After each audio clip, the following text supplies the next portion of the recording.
بسم الله الرحمن الرحيم. كتاب النكاح الفصل الأول. عن عبد الله بن مسعود رضي الله تعالى عنه قال قال رسول الله صلى الله عليه وسلم: يا معشر الشباب من استطاع منكم الباءة فليتزوج فإنه أغض للبصر وأحسن للفرج، ومن لم يستطع فعليه بالصوم فإنه له وجاء. کتاب النکاح د مشکات المصابیح دویم جلد دویمه حصہ چې دا د رسول الله صلی الله علیه وسلم احادیث دي د امت د اصلاح د پاره د معاشرې د جوړولو د پاره دا حصہ چونکه مشهور ده په کتاب النکاح باندې ورنه مسائل په کې ډیر ذکر کیږي د دې نه علاوه د نکاح اهمیت، د نکاح اصول او د نکاح فضایل په خپل په دې باب کې راځي. هغه باره کې خبرو اترو ته ضرورت نشته، صرف دومره بس ده کوي چې نکاح د لغت په اعتبار سره په دوو معناګانو کې مشترک دی.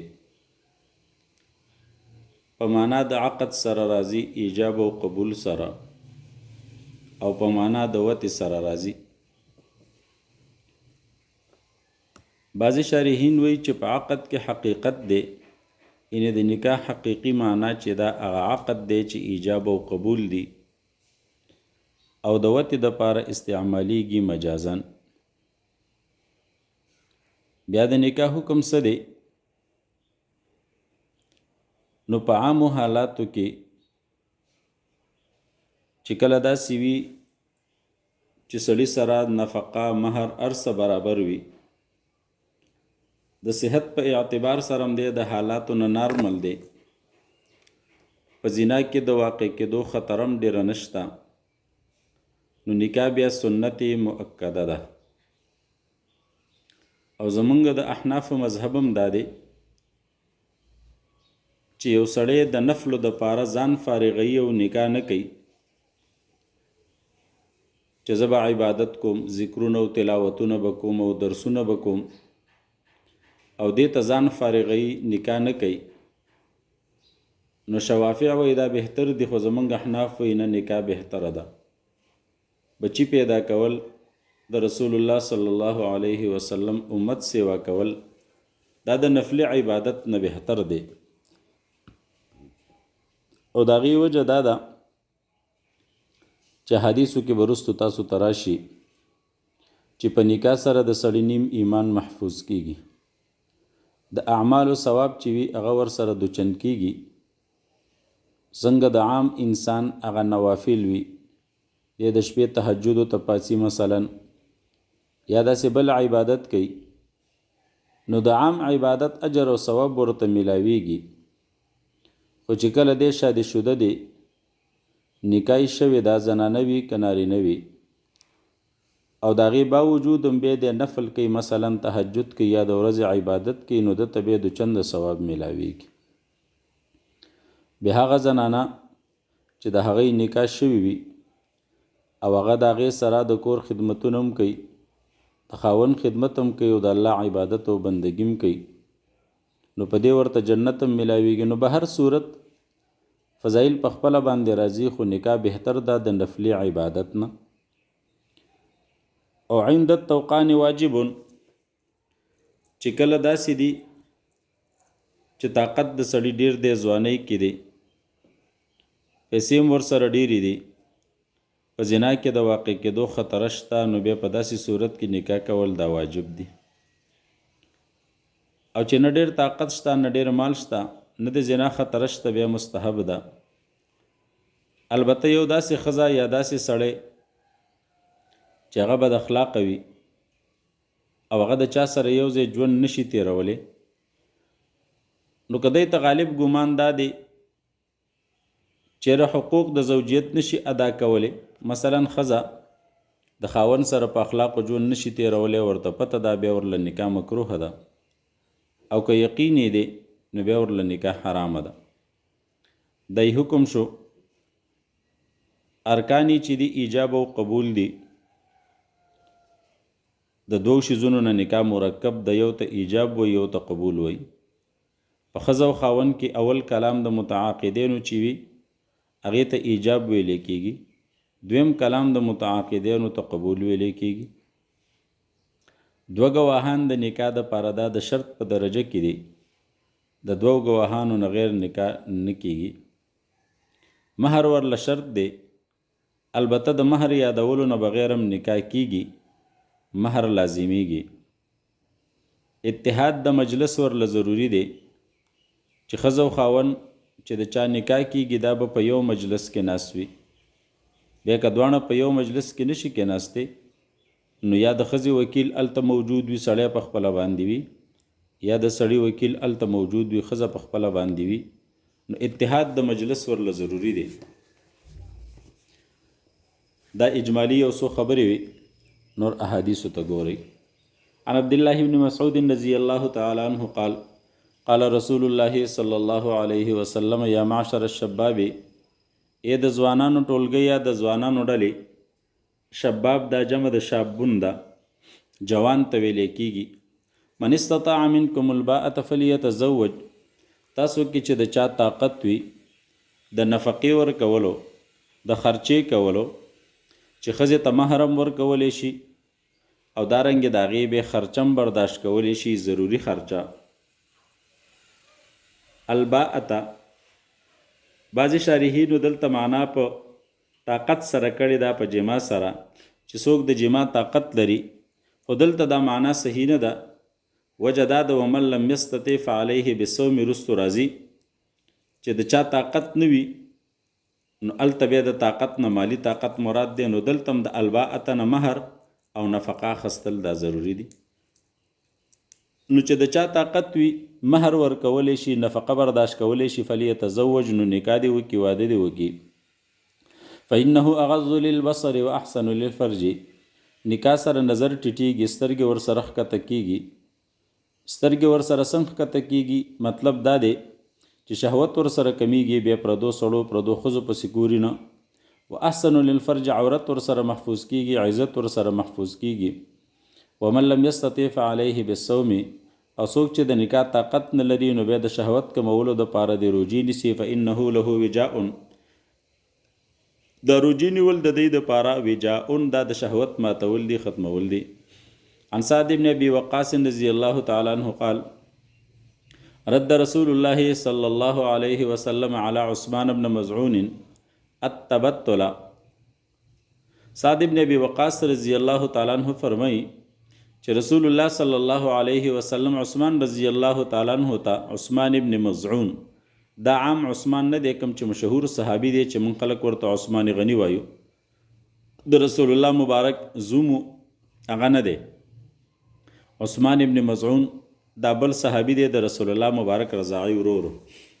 نو رسول الله مبارک عثمان ابن مزعون منع کړی، رد کړی التبتل، په ده باندې تبتل منع کړی. تبتل معنا د الانفراد والاعتزال عن النساء، چې یو سړی د ښځو نه جدا شي، نکاح نه کوي او به صرف بزرګي کوي، چېرته په یو کنج کې ناست دي، یا پخوا به خلک د غارو ته تله، د پیران به د غرونو ته تله، په غره کې به ناست وو. عیسایانو د وخت نه دا شروع شوی و، خو په هغې کې چونکې جایز و. نو رسول الله مبارک عثمان رضی الله عنه منع کړی و د دې نه، چې نکاح وکړه، او د اجازت غوښتې و د جهاد دپاره چې زه جهاد ته ځان فارغوم، مسلسل جهادونه کوم او واده نه کوم. نبی علیہ السلام د ده دا خبره رد کړې وه، وایي نه ته به واده کې، ټیک ده چې کله د جهاد ضرورت راتلو جهاد لځه. نو دی وایي چې عثمان رضی الله عنه یې منع کړی، ولو اذن له لاختصینا، که چېرته رسول الله مبارک عثمان ابن مسعود ته د تبتل اجازت ورکړی وی، لاختصینا، نو موږ به ځان خصي کړی وی.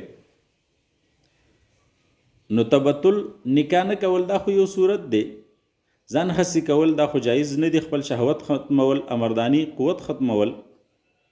نو دا صحابي سعد ابن ابي وقاص د دې نه څنګه استدلال کوي؟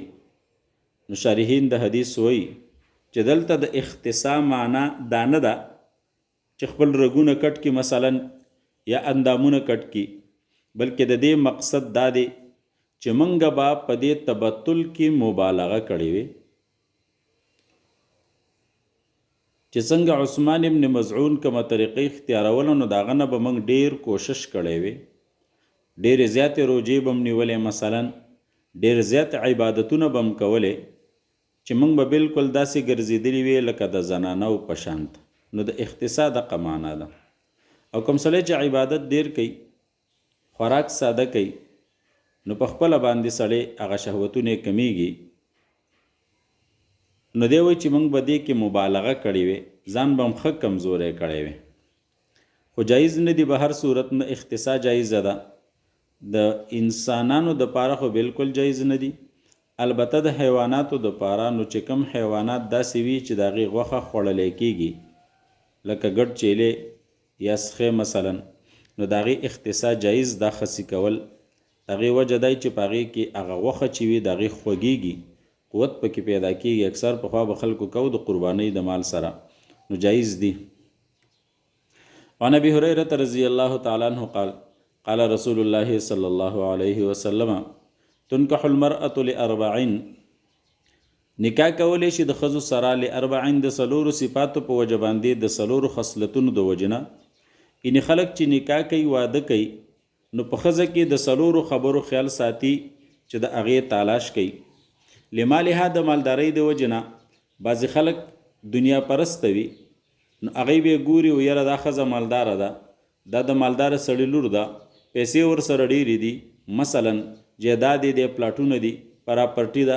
ښکته ښارونو کې بیا د دې تصور ډېر کېږي زموږ ښځې ټولې غریبانانې وي. خو بیا هم چې پلار او خاندان یې مالداره وي، نو کم از کم دومره خو چې هغه د جهیز سامان ورسره ډېر وي. نو بعضې خلک د مالدارۍ په وجه باندې نکاح کوي، مالدارۍ ته ګوري. ولی حسبها، او څوک کې حسب او خاندان ته ګوري چې د ښه خاندان خلک دی، سیدان دي مثلا، شیخان دي او سودګان دي او فلان دي او فلان دي، داسې خاندانونه پکې ګوري. ولی جمالها، بعضې خلک یې جمال ته ګوري، ښایست ته ګوري، زینت ته ګوري چې ښایسته ښځه ده.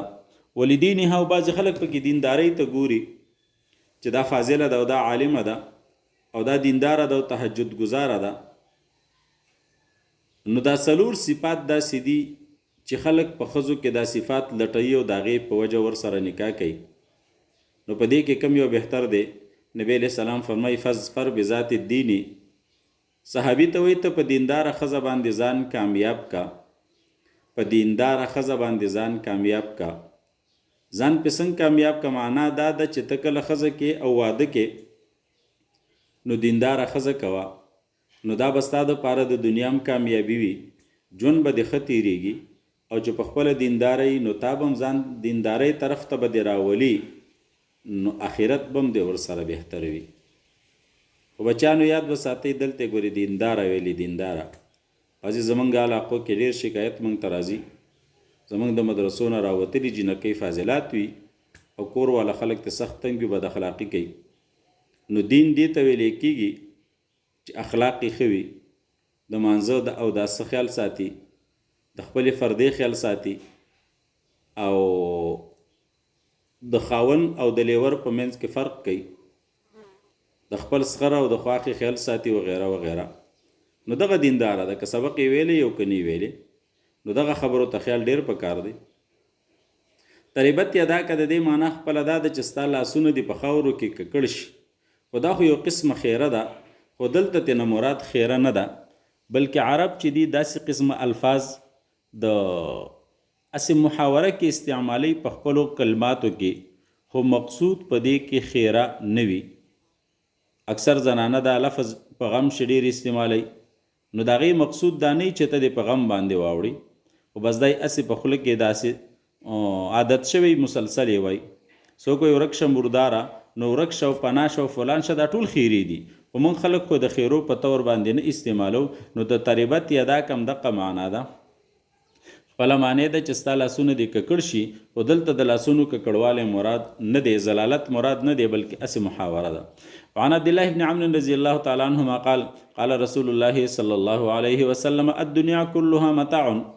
دنیا چې د ټول په ټوله باندې متاعون، دا د یو فایدې سامان دی.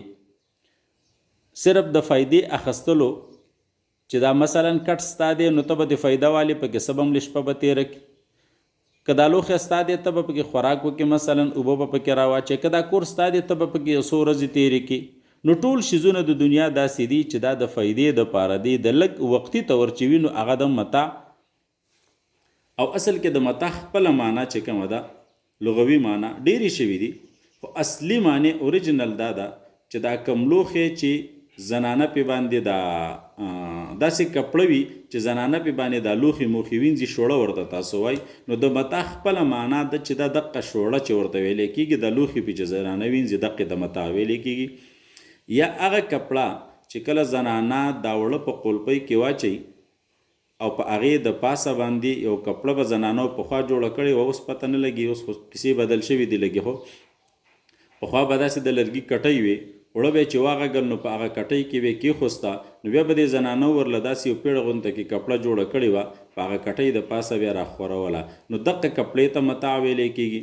نو پته نه لګي، خو په هر صورت لغوي معنی دقه ده، او مقصود یې دا دی چې هغه بیکاره او بې قیمته شی، د متاع خپله معنا دا ده چې د هغې په بازار کې هېڅ قیمت نه وي. وخیر متاع الدنیا المرأة الصالحه، او په سامانونو د دنیا کې بهترین شی چې دی المرأة الصالحه، دا صالحه او نیکعمله ښځه ده. نو دام د سړي دپاره د فایدې وي چې سړی ترې خپله د ژوند فایده حاصلوي، خو چې کله دا صالحه ښځه ده نو دا د ټولې دنیا د ټولو شیزونو نه بهتره ده، ځکه دا د سړي به آخرت جوړوي. وعن ابي هريره رضي الله تعالى عنه قال قال رسول الله صلى الله عليه وسلم خير نساء ركبن الابل صالح نساء قريش. خیر نساء رکبن الابل، بهترین په هغه زنانو کې چې هغه په اوښانو باندې سوریږي. صالح نساء قریش، هغه صالحه ښځې د قریشو دي.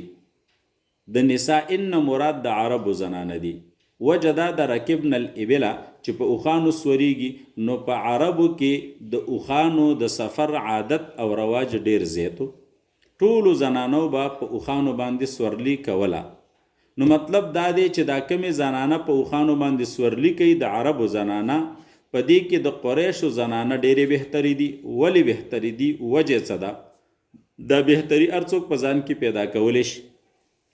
هغه دا احناء علی ولد فی صغره، دا ډېر شفقت کوونکي وي، ډېر مهربانه وي په خپلو بچو باندې په ماشوموالي کې. و ارعاء علی زوج فی ذات یده، او دی ډیر خل ساتونکي وي، ډیر لحاظ کوونکي وي د خپل خاوند. فی ذات یده معنا فی ماله، نو دوه صفته به کې دي، د دې وجې نه دا بهتري دي چې یو د ماشوم بچي ډیر ښه تربیت کوي، د ماشوم بچي سره ډیر ښه مینه کوي، شفقت او تربیت یې کوي. او دویمه ده چې د خاوند د مال حفاظت کوي، که خاوند وي او که نه وي، خو دا د هغه د کور او د هغه د مال حفاظت کوي. وعن اسامة بن زيد رضي الله تعالى عنهما قال قال رسول الله صلى الله عليه وسلم ما تركت بعدي فتنة، ما نه د پرېښي د ځان نه وروستو یوه فتنه اضر على الرجال، چې دا ډېر ضرر ورکوونکي وي سړو ته، من النساء د ښځو نه. انما چې د ځان نه وروستو تاسو ته کوم شیزونه پرېښوستل، نو بعضې شیزونه به داسې وي چې هغه به ضرري وي، نو په هغې کې د ټولو نه زیات ضرر ورکوونکي چې دي سړو ته هغه ښځې دي. ولې ضرر ورکوي سړو ته؟ د دې وجې نه چې سړي داسې وي نارینه چې دا مایله کېږي د ښځو طرف ته، او ښځې عموماً بې پردګي کوي.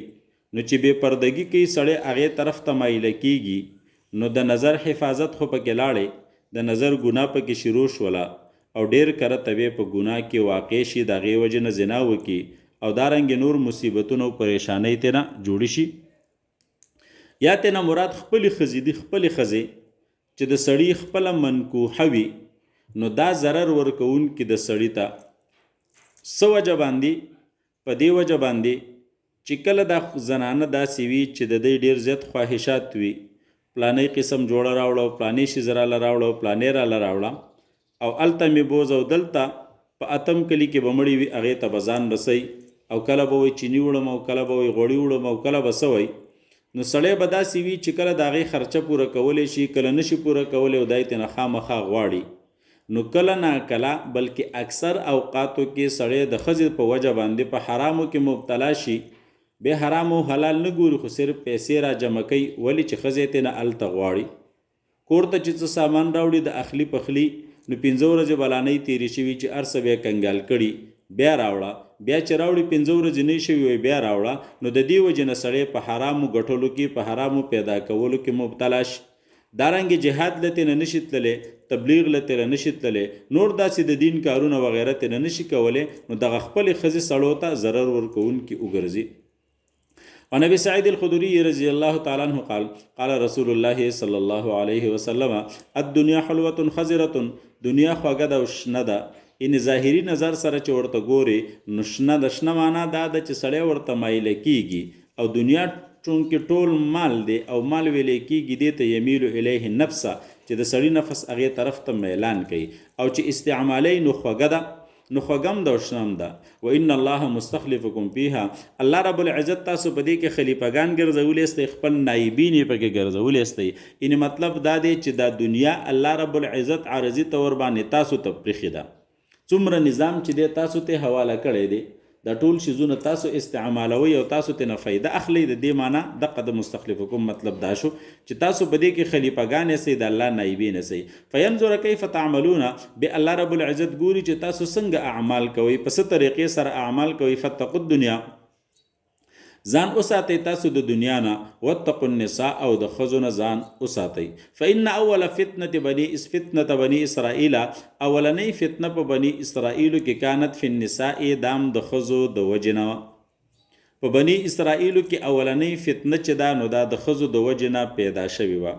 2 واقعې دلته ذکر کیږي. په بني اسرائیلو کې فتنه د ښځو د وجې نه څنګه پیدا شوې وه. نو یو دا وه چې موسی علیه السلام په وخت کې موسی علیه السلام به جهاد تتلو بني اسرائیلو کې بلکې بني اسرائیلو کې نه په دشمن کې یو سړی بلعم بن باعور چې هغه مستجاب الدعوات او دغه دعاګانې به قبلېدلې. نو هغه خلک هغه لراله چې موسی علیه السلام موږ سره د جهاد اراده لري. ماشومان لر کې د ځان ماشومان مو پرېږدي خواته موسی علیه السلام موږ سره د جهاد اراده لري یعنې موږ سره جنگ کوي. نو ته داسې وکړه چې موسی علیه السلام ته خیرې وکړه چې دی موږ سره جنگ له راځي چې کمزوری شي.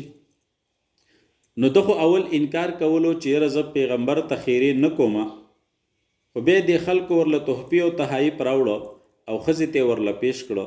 نو ښځې چې دا تحفې ولیدلې نو ده ته یې وویل چې څنګه به دعا نه کړې دا دومره سامانونه چې دې خلکو راوړي دي. نو بس دی مجبوره کړو ښځې مجبوره کړو ښځې. نو ویل صحیح ده بس دعا به درله وکړم. نو د یو خاص کیفیت د دعا دپاره هغه لباس یې واچاو او کوم ځای کې به چې د دعا کول هغه ځای ته روان شو. نو چې دعا یې شروع کړله نو ده به خیرې موسی علیه السلام ته کولې ویسته به خپل خلک یادول عمالقه و عمالقه هغه به یادول. خلک ورته ویل ظالمه ته خو موږ ته خیرې کې دا څه کوئ بس زه په خپل اختیار باندې نه کومه زه موسی علیه السلام ته کوم او ژبه مې دې طرف ته راوړي. نو په دې خیرو کې دا ژبه بار راووته او داسې سغېدو به قرآن کې د هغې واقعې طرف ته اشاره شوي ان تحمل علیه یلحس او تترکه یلحس. نو بیا دې ظالم ورته ویلي دې خلکو ته چې اوس خو زه اسم برباد شوم دنیا کې هم دغسې ذلیله شوم او آخرت مې هم خراب دی. نو خو زه به تاسو ته یو طریقه وښیم چې تاسو د موسی علیه السلام مقابله به په هغې سره وکئ. وایي څنګه؟ وایي داسې وکئ چې ښایسته ښایسته جینکۍ وګورئ جوانانې او سرتور سرې ولیږئ د موسی علیه السلام لښکر طرف ته چې داسې په طریقه دې هلته لاړې شي او سړي د ځان طرف ته مایله کړي او ورته پول اجازت ورکوي چې تاسو د هغې سره زنا وکئ. نو که چېرته د هغې سړو او مجاهدینو د دوی سره داسې زنا وکړله نو بس هغې به خود شکست خوري تاسو به پرې غالبه کیږئ. نو هغې ښځې ولیږلې. نو کوم چې د موسی علیه السلام خاص ملګري و هغې خو ورته بالکل التفات نه کولو توجه یې نه ورکوله. خو زه به هر صورت په هغې کې یو کس 2-3 داسې و چې هغې دوکه کړه او زنا یې وکړله په هغې وجه په هغې باندې مرض رالی کمزوري پکې راله نو شکست یې وخوړلو. نو یو دغه واقعه ذکر کېږي دا هم د ښځو د وجې نه وشوله. دویمه واقعه پکې داسې ذکر کېږي چې بني اسرائیلو کې یو سړی چې چې د تره زوی مثلا یا یې وراره یا هر څه چې خو ده ترې نه لور وغوښته ده چې دا لور ما ته په نکاح سره راک، نو هغه ورله نه ورکوله، ایستې هغه سړی قتل کړو. چې قتل یې کړو د دې دپاره چې د دې لور سره یې نکاح وکړي، یا د هغه خپله ښځه و منکوحې وه او د هغې دپاره قتل کړو چې د هغې سره نکاح وکړي، نو د هغې نه یو لویه فتنه جوړه شوله. نو زه به هر صورت دغه دوه واقعې پکې ذکر کېږي. په اولنۍ فتنه په بني اسرائیلو کې چې وه، نو دا هم د ښځو د وجې نه شروع شوې وه. وعن ابن عمر رضی الله تعالی عنهما قال قال رسول الله صلی الله علیه وسلم الشوم فی المرأة والدار والفرس. زمونو دې حدیث باندې به توجه وکړئ ښه. الشوم فی المرأة، سپیروالی چې دی دا په دریو شیزونو کې دی. فی المرأة په ښځه کې دی، والدار په کور کې دی، والفرس او په اس کې دی. د حدیث خپله معنا دا ده چې په دې دریو شیزونو کې سپیروالی دی. نو که دا معنا شي، نو دلته به یو اعتراض پې باندې راځي چې بلاشه احادیث داسې راغلي دي چې په هغې کې د بدفالي نیولو نه منع راغلې ده چې تاسو به په چا باندې بدفالي نه نیسئ. لکه پخوا به چې خلکو ویل که نه قاغه راله او دا زیری کوي او فلان دی، نو بدفالي نه منع راغلې، بدفالي به نه نیسئ، نیکفالي نیولی شئ. نو دلته خو په خپله باندې رسول الله مبارک کې یو قسمه بدفالي ذکر کړې ده که نه، چې ښځه سپیره ده، کور سپیره دی او اس سپیره دی، نو دا هم بدفالي شوله په عامو احادیثو کې. نو تاسو داسې ووایي چې دا حدیث بیا معارض دی د نورو احادیثو چې په کومو احادیثو کې د دې شوم او بدپالۍ نه منع راغلی وي. دا سوال شو. تاسو به جواب وکئ. یو جواب به داسې وکئ چې دا حدیث چې دی محمول علی الفرض دی. محمول علی الفرض مطلب یې دا دی چې بدپالی نیول خو نشتا، بالفرض که چرته بدفالی جایز وي، نو بیا په ښځه او په کور او اس باندې نیول جایز وو. نو دا حدیث موافق شو د نورو احادیثو سره چې بدفالی نیول خو جایز نه دي، خو که چرته جایز وي نو بیا په دې دریو شیزونو کې نیول جایز وو. پوهېږئ زما په خبره؟ او دویمه جواب یې دا دی چې دلته د شوم معنا بدفالی نیول نه دی، بلکې د دې مطلب دا دی چې په دې دریو شیزونو کې څه داسې وجوهات دي چې د هغه وجوهاتو په بنا باندې د سړي ژوند ته نقصان رسیږي. هغه څه شی دي؟ لکه په ښځه کې سپیروالی څه دی؟ یو سپیروالی پکې دا دی مثلا چې دا شنډه وي، بچی نه پیدا کی. یو سپیروالی پکې دا دی چې دا بد اخلاقه وي، دا بد چلنه وي، دا بد کرداره وي، په کور کې خیرې کوي، مسلسل خیرې، چرګانو تم خیرې، ماشومانو تم خیرې، مالونو تم خیرې، نو دا ټول سپیروالی دی. سړی به په لکونو روپۍ پیدا کوي، کور ته بیا راوړي، په کور کې به د یو شي پته نه لګي، د رزق خوند به پکې نه، نو دا د دې ښځې سپیروالی دی. خو دا د سپیروالی د دې په ذات کې نه دی، بلکې د دې په اعمالو کې دی چې دا بد اخلاقي کوي، بد نظری کوي یا څه کوي، نو د دغې وجې نه پکې دا سپیروالی پیدا کیږي.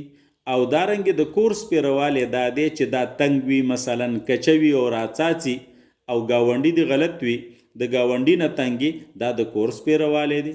دارنګې د اس سپیروالی دا دی چې دی باندې جهاد نشي کولی، د الله د دین دپاره نه استعمالولی شي، د الله د دین په خلاف باندې استعمالولی شي، نو دغه سپیروالی شو.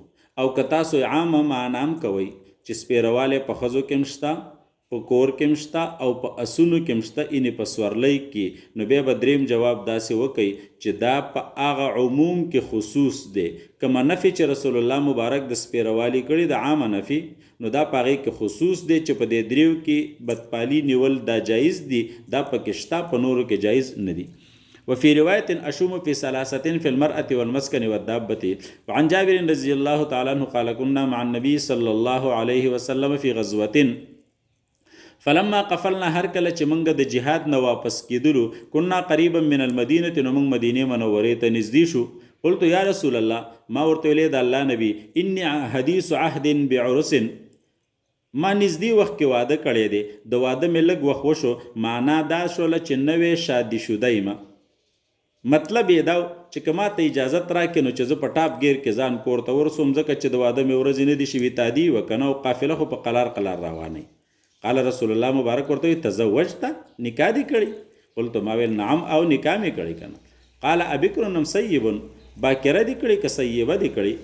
باکره دې ته ویل کېږي چې د دې مخکې یو پیر نکاح شوي وي وی خاوند وفات شوی یا یې ورله طلاق ورکړي مثلا سیبه دې ته ویل کېږي او باکره دې ته ویل کېږي چې مخکې نکاح نه شوي په اول ځل یې نکاح وي.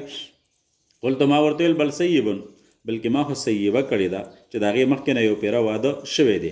قال فهلا بکرن تا باکره ولې نه کوله تلاعبها و تلاعبک تا به د هغې سره لوبې کولې هغې به تا سره لوبې کولې.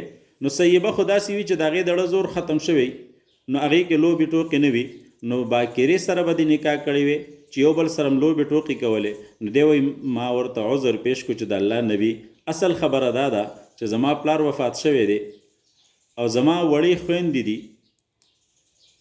جینکۍ دي ټولې نو ما فکر وکړو چې که زه چېرته د جینۍ سره واده وکړم نو دا هم جینکۍ دي او هغه به هم جینۍ وي نو زما د خویندو صحیح طریقې باندې به تربیت ونه شي.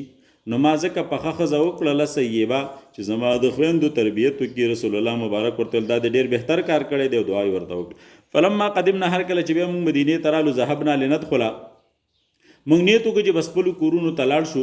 فقال رسول الله مبارک وفرمیل امهلو صبر وکئ مهلت حتی ندخل لیلا تر دې چې موږ به د شپې داخلیږو معنا عشاء ماسخوتن.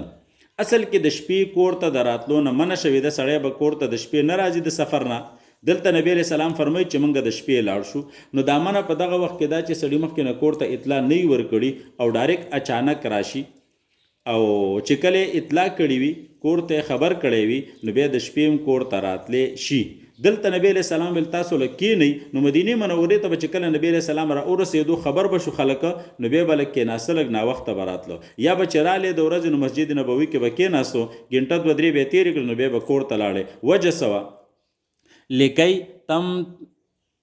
تمشط الشعثة شعثتو چې ګمنځه استعمال کی هغه به برسرې ښځه چې د یو ښځې خاوند په کور کې نه وي نو دا خپل ځان له د کپړو مپړو د ویښتانو وغیره ډیر خیال نه ساتي نو سر یې ببر شوی نو پرېږده چې دا ګمنځه استعمال کی معنا د ځان صفایي وکړي.